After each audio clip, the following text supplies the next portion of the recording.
Assalamu alaikum warahmatullahi wabarakatuh. This is Sir Naseem Zulfikar and today I am going to solve the paper of first year chemistry Adamjee coaching centre. जैसे कि कल first year chemistry का paper है तो कुछ MCQs यहाँ पर और मैं आपको एक करा देता हूँ आदमजी कोचिंग सेंटर के कॉम्प्रिहेंसिव एग्जाम्स के, ताकि आप इसको समझ लें अच्छी तरह से और कल के एमसीक्यूज आप सही तरह से मार्क आउट करके आएँ। फर्स्ट एमसीक्यूज है the series of lines produced when electron drops from n = 4 to n = 2r। देखिए फर्स्ट शेल पे अगर जंप करेगा तो वो हमारे पास लाइमन सीरीज होगा, सेकंड पे जंप करेगा तो वो हमारे पास बाल्मर सीरीज की स्पेक्ट्रल लाइन आएगी, तो बी ऑप्शन यहाँ पर करेक्ट हो गया। सेकंड है this ion is more strongly hydrated. देखिए कौन सा स्ट्रांगली हाइड्रेटेड होगा, जिसकी चार्ज ज़्यादा है जिसके अंदर होगा, तो एल्यूमिनियम +3 में चार्ज ज़्यादा है, तो ये हमारे पास सी ऑप्शन करेक्ट हो जाएगा। थर्ड है ऐसा यूनिट ऑफ विस्कोसिटी। विस्कोसिटी की ऐसा यूनिट पॉइस होती है, जो एक साइंटिस्ट था जिसका नाम था पॉइजेल, उसके नाम पर रखा गया। फोर्थ है the rays non material in nature. Non material in nature rays हमारे पास गैमा रेस हैं, चूंकि उसका मास हमारे पास 0 होता है। फिफ्थ है the characteristic of a number this is. ये कैरेक्टरिस्टिक नंबर के क्या भाई एक्सपोनेंट से हम बताते हैं, जो एक्सपोनेंट होगा वही कैरेक्टरिस्टिक होगी। इस नंबर को जब हम एक्सपोनेंशियल नोटेशन में कन्वर्ट करेंगे तो आएगा 2.13 × 10⁻³ तो -3 इसकी हमारे पास कैरेक्टरिस्टिक्स हो गई। सिक्स्थ है यूनिवर्सल इंडिकेटर इन alkaline solution medium exhibit.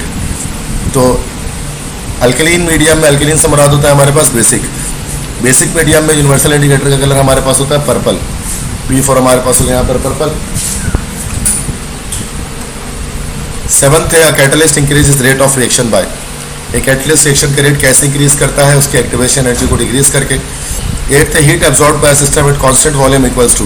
Constant volume पे जो हीट एब्जॉर्ब होती है इसको QV से शो करते हैं, और ये आप जानते हैं डेल्टा E के बराबर होती है। Whatever heat you are giving to a system at constant volume it only changes the internal energy of the system, so that's delta E। इसी को system at constant volume process जो होता है इसी को हम लोग कहते हैं that is called isochoric process. तो आइसोकोरिक प्रोसेस के बारे में भी आपसे पूछा जा सकता है। Ninth isotropic behaviour is exhibited bye.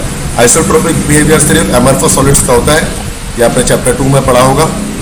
तो ये ग्लास यहाँ पर अमरफस सॉलिड है, बाकी ग्रेफाइट, डायमंड, टेबल सॉल्ट ये सारे क्रिस्टलाइन है, तो इनका एनाइसोट्रोपिक बिहेवियर होता है, जबकि ग्लास का हमारे पास आइसोट्रोपिक बिहेवियर होगा, क्योंकि ये हमारे पास एक अमरफस सॉलिड है।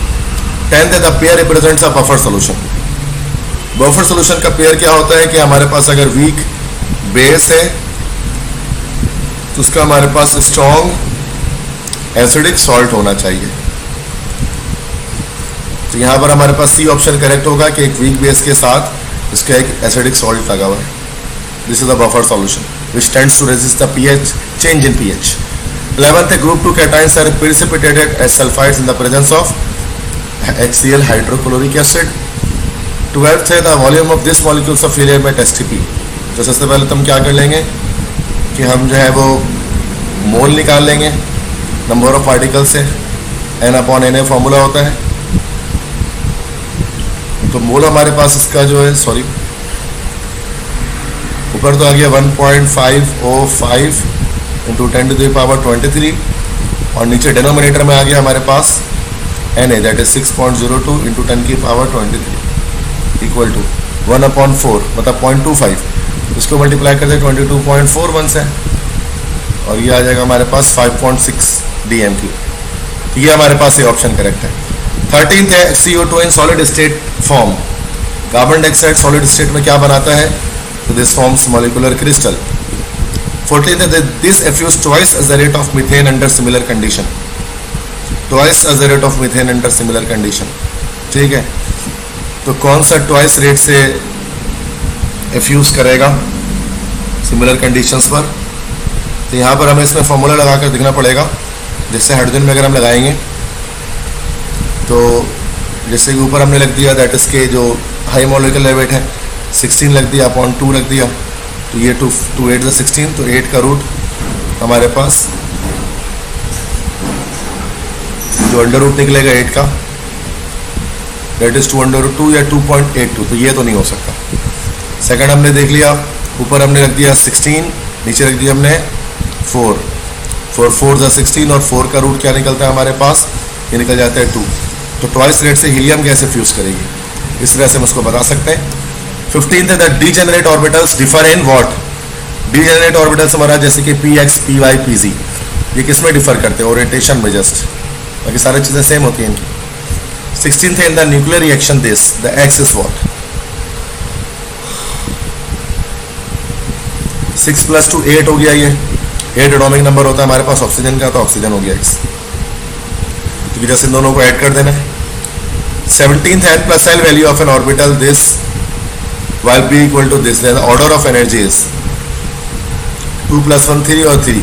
देखिए a, लेकिन n की वैल्यू इसकी जो है 2, n की वैल्यू 3 है, तो b की एनर्जी ज़्यादा है a से, तो a is less then b, हम ये कह सकते हैं। a की एनर्जी टाइम है b से, जिसकी n वैल्यू ज़्यादा होती है उसको पहले हम यहाँ पर जो है वो फिलअप करते हैं, ठीक है। तो ऑर्डर ऑफ एनर्जी में a is less then b।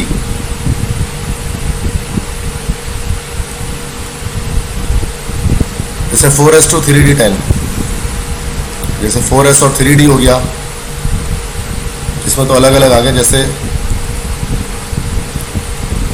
हमारे पास जैसे एक 3p है और एक हमारे पास 4s है, तो इसके लिए 3 + 1 4 वैल्यू आ रही है, उसके लिए भी 4 आ रही है, बट पहले लोअर एन वैल्यू पहले फिल होगी, जैसे कि 3s, तो एनर्जी इस तरह से एक ही कम हो गई 20 से। नेक्स्ट है a molecule with 3 bond pairs but no lone pair of electron is. 3 bond pair होगा तो वेस्पर मॉडल के लिहाज से ट्रायगोनल प्लेनर स्ट्रक्चर है। 19th है the molecule having a net dipole moment. Net dipole moment मतलब जिसका कुछ ना कुछ डायपोल मोमेंट होगा, नेट ग्रेटर देन 0 जिसका होगा तो नेट डायपोल मोमेंट कहते हैं, तो वह अमोनिया का होगा। 21 है 20 है this molecule is higher bond angle. तो देखिए इसकी CS2 के हमारे पास 180 डिग्री है, यस 180 है। मीथेन की 109.5 डिग्री है। SO2 और SO3 का 120 डिग्री है, SO2 का 119 डिग्री है। तो मैक्सिमम बॉन्ड एंगल हमारे पास CS2 का है, कार्बन डाइसल्फाइड का, that is 180। 21 this depend upon quantity of matter. Quantity of matter पे क्या डिपेंड करेगा भाई? मतलब हमारे पास यहाँ पे क्या जा रहे हैं, एक्सटेंसिव प्रॉपर्टी कौन सी है? तो एक्सटेंसिव प्रॉपर्टी इसमें से हमारे पास एंट्रोपी है। 22 है compressing the equilibrium mixture that favours what.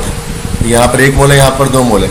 अगर कंप्रेस करेंगे मतलब वॉल्यूम डिक्रीज करेंगे तो क्या होगा? Favours reactant favours product do not affect equilibrium, consume A2O4 completely. देखिए जब इसका वॉल्यूम जब डाउन किया जाएगा, वॉल्यूम कम किया जाएगा, तो सूरत में यहाँ पर हमारे पास एक प्रिंसिपल फॉलो होगा जिसको कॉल्ड ली चार्टलियर्स प्रिंसिपल, वो यहाँ पर हम फॉलो करेंगे। तो यहाँ पर कंप्रेसिंग द वॉल्यूम कर रहे हैं तो इसका मतलब कि हमारे पास कंप्रेसिंग द इक्विलिब्रियम मिक्सचर कर रहे हैं तो वॉल्यूम हम डिक्रीज कर रहे हैं। वॉल्यूम डिक्रीज करने पर क्या होगा कि नंबर ऑफ मोल्स के रिएक्शन उस डायरेक्शन में जाएगा जहाँ पर नंबर ऑफ मोल्स कम हो रहे होंगे, ठीक है। तो A2O4 यहाँ से AO2 की तरफ जाएगा तो ये फेवर किसको करेगा? फेवर्स प्रोडक्ट को फेवर करेगा। 23 है KCS units of concentration for, तो जिसमें अनइक्वल नंबर ऑफ मोल्स है, दैट इज इसमें यहाँ पर 4 मोल है, यहाँ पर 2 मोल है, दैट्स वाई। 24 है the reaction that occurs in this is the chromium CrO-2 और CrOH3। अगर आप देखें तो यहाँ पर क्रोमियम के चार्ज में क्या वेरिएशन आ रही है? ये -2 है तो क्रोमियम यहाँ +2 है, ये -3 है तो क्रोमियम यहाँ +3 है, यहाँ पर ऑक्सीडेशन हो जा रही है। 25 है hydrolysis of KCl results in neutral solution, जो KCl एक न्यूट्रल सॉल्ट है। 26 है the rate law for a zero order reaction is what. तो जीरो ऑर्डर रिएक्शन के रेट लॉ A हो जाएगा हमारे पास। 27 है unit of rate constant for the first order reaction. First order reaction है तो मोल पर DM³ पर सेकंड, ये तो हमारे पास होती है मोल पर DM³ पर सेकंड। ये रेट ऑफ रिएक्शन की यूनिट है। तो फर्स्ट ऑर्डर की बात कर रहे हैं यहाँ पर, that's dx/dt is equal to K, और साथ में रिएक्टेंट, जैसे कोई भी रिएक्टेंट आ गया तो ये मोलैरिटी पर सेकंड इसका हमारे पास ये हो गया इक्वल टू K, और ये हमारे पास हो गया मोलैरिटी। तो जस्ट हमारे पास मोलैरिटी से कैंसिल आउट हो गई तो हमारे पास सेकंड इनवर्स हमारे पास जस्ट आंसर में बच गया। 28 है if delta H is less than 0 then the reaction is, मतलब डेल्टा एच नेगेटिव है, लेस देन 0 हो गया तो मतलब नेगेटिव हो गया, और नेगेटिव हुआ तो इसका मतलब एक्सोथर्मिक रिएक्शन है। उसके बाद 29 है this is a colligative property, तो डिप्रेशन इन फ्रीजिंग पॉइंट ये कोलिगेटिव प्रॉपर्टी है, depends upon number of particles है। 30 the number of orbitals in a shell is equal to 2n square. 31 है in SI system the product PV has dimensions of energy. 32 है crystallographic dimensions of A equal to B is not equal to C, तो ये C टोर C T tetragonal system हमारे पास है। S-2 is isoelectronic with S-2 मतलब इसके पास 18 electron है, और 18 इलेक्ट्रॉन हमारे पास यहाँ पर पोटेशियम के पास होंगे, ठीक है। तो ये बच्चा सारे MCQs हो गए 33 आदम जी कोचिंग सेंटर के कॉम्प्रिहेंसिव एग्जाम्स के। बाकी मैं PDF शेयर कर दूंगा, जो PDF नहीं देखना चाहते हैं वो यहाँ से भी सेक्शन B और C देख लें।